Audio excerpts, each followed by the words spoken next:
አላህ ቤቱን የገነባው በብቸኝነት እንዲያመልኩበት የተከበሩ ስሞቹን እንዲያወድሱት ነበር።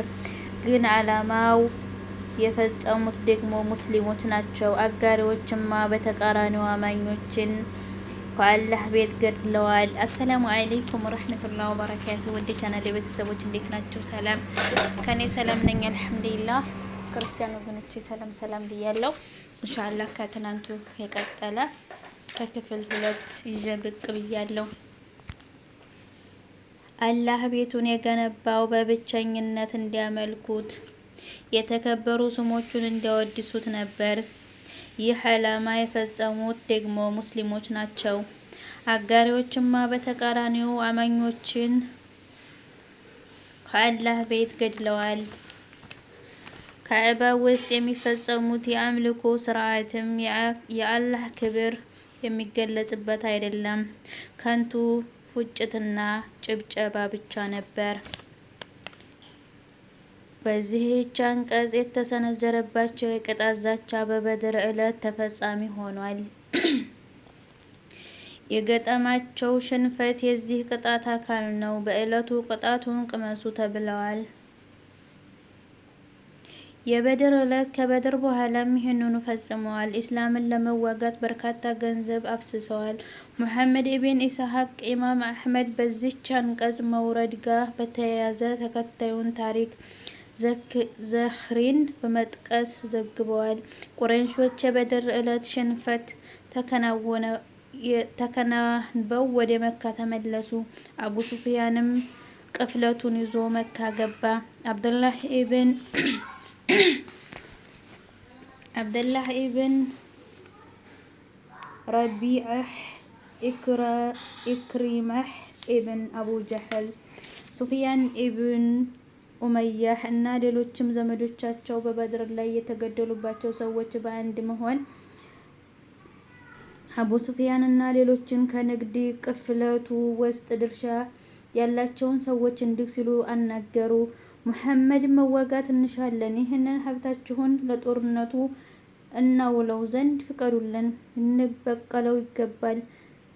ተፈቀደላቸው። ያሉትን አደረጉ። ቁረይሾች አላህም ኢብን አብባስ እንዳሉት ይህችን አንቀጽ አወረደ። ይህ ሁኔታ ከዚያ በኋላ ባሉ ዘመናትም ተወስቷል።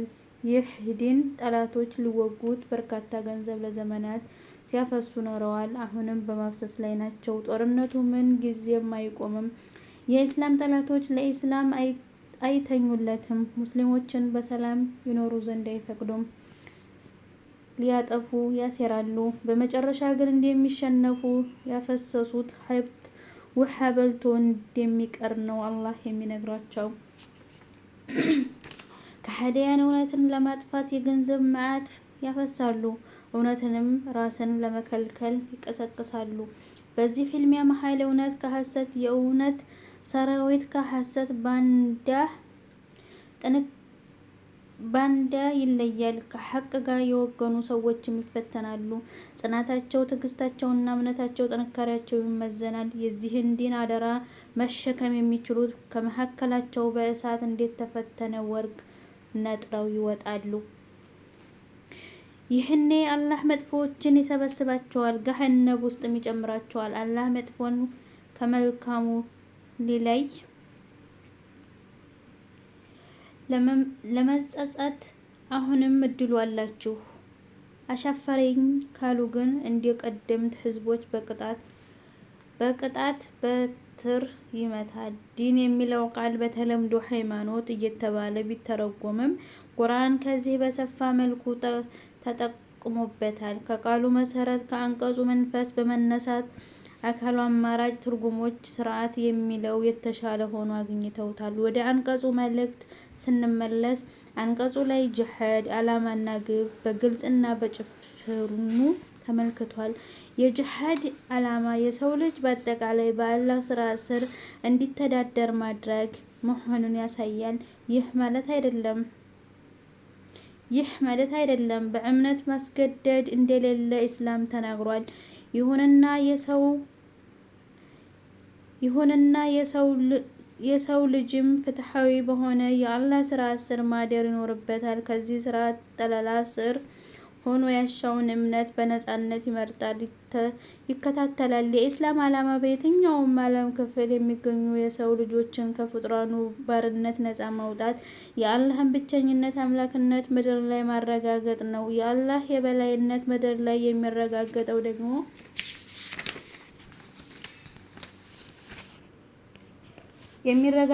ደግሞ ስርዓትና ቃሉ ሲነግስ ዲን ሁሉ የእርሱ ብቻ ሲሆን ነው።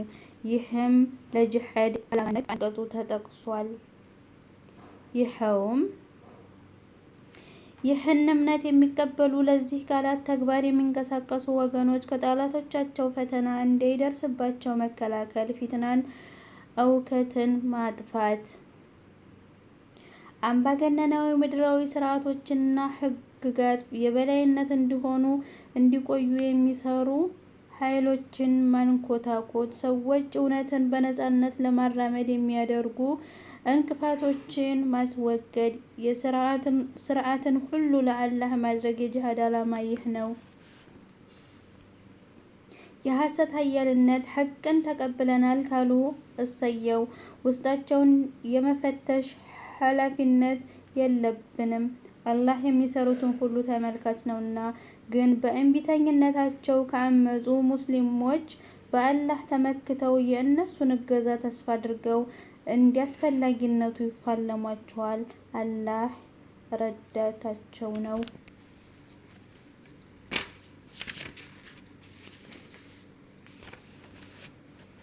ክፍል 3 ዓላማው የሰው ልጆችን ምሉዕ ነጻነት መጎናጸፍ በሆነው በተቀደሰ ትግል ጂሃድ ሂደት ውስጥ የሚገኝ ምርኮ በምን መልኩ ሊከፈል እንደሚገባ ከአላህ የተላለፈ ድንጋጌዎችን በዚህ ክፍል አብይ መልእክት ማስተዋል ነው። የጂሃድ ዓላማ ግልጽ ነው። ለአላህ የሚደረግ ትግል ስርዓቱን ምድር ላይ ለማስፈን፣ ዲኑን ለመዘርጋት። ከጂሃድ የሚገኝ ምርኮ ሀብቱን የአላህ እና የመልእክተኛው መሆኑን ከምዕራፏ መግቢያ ላይ ተገልጿል። ግና የኢስላም ተጨባጩንም የማይዘነጋ ስርዓት ነው። በአላህ መንገድ የሚዋጉ ሙጃሂዶች አሉ። ገንዘቦቻቸውንም ነፍሶቻቸውንም ለአላህ የሰጡ በትግሉ ሂደት ምርኮ ያገኛሉ። በእነሱ ትዕግስትና ጽናት አላህ ውስጣቸውን ቅንጣት የምርኮና የገንዘብ ጥማት እንዳይኖርበት አጽድቷቸዋል። ከዚህ ሁሉ በኋላ ሰብአዊ ፍላጎታቸውን ያሟሉበት ዘንድ ከምርኮው ድርሻ እንዲኖራቸው ቢደረግ ልቦናቸው ይበክላል ተብሎ አይሰጋም። ይህ የምርኮ ክፍፍል ድንጋጌ በተከታዮቹ አንቀጽ ተመልከቱ። አንቀጽ 41 በምርኮ ከምታገኙት ገንዘብ 1/5 የአላህ መልእክተኛውና የቅርብ ዘመዶቹ እንዲሁም የየቲሞች፣ የድሆችና መንገድ ላይ ስንቅ ያለቀባቸው ሰዎች ድርሻ እንደሆነ ወቁ። በአላህ በዚያ እውነትና ሐሰት በተለየበትና ሁለቱንም ኃይሎች በተገናኙበት ቀን በባሪያችን ላይ ባወረድነው መልእክት ያመናችሁ ከሆናችሁ ይህን መለኮታዊ ብይን ተቀበሉ። አላህ ሁሉንም ነገር ቻይ ነውና። 42 ሙሐመድ ሆይ እናንተ ለመዲና በሚቀርበው የሸለቆ ዳርቻ እነርሱ በወዲያኛው የሸለቆ ዳርቻ የንግዱ ቅፍለትም በእናንተ በታች በነበረ ጊዜ የሆነውን አስታውስ። ለውጊያ ቀጠሮ ይዛችሁ ቢሆን ኖሮ በቀጠሯችሁ ዕለት ባልተገናኛችሁ ነበር። ግን አላህ በቀደም ብሎ የተወሰነ ነገር ተፈጻሚ ይሆን ዘንድ አገናኘናችሁ። የሚጠፋ ሰው ከትግል ማስረጃ በኋላ እንዲጠፋ፣ ሕያው የሚሆነው ሰው ከማስረጃ በኋላ እንዲሆን ይህ ያደረገ አላህ በእርግጥ ሰሚ አዋቂ ነው። ይቀጥላል። በድጋሚ ለቻናሉ አዲስ የሆናችሁ ሰብስክራይብ ደወሉን በመጫን ቤተሰብ ይሁኑ። በሌላ ቪዲዮ እስከምንገናኝ ሰላም አለይኩም ወራህመቱላሂ ወበረካቱሁ።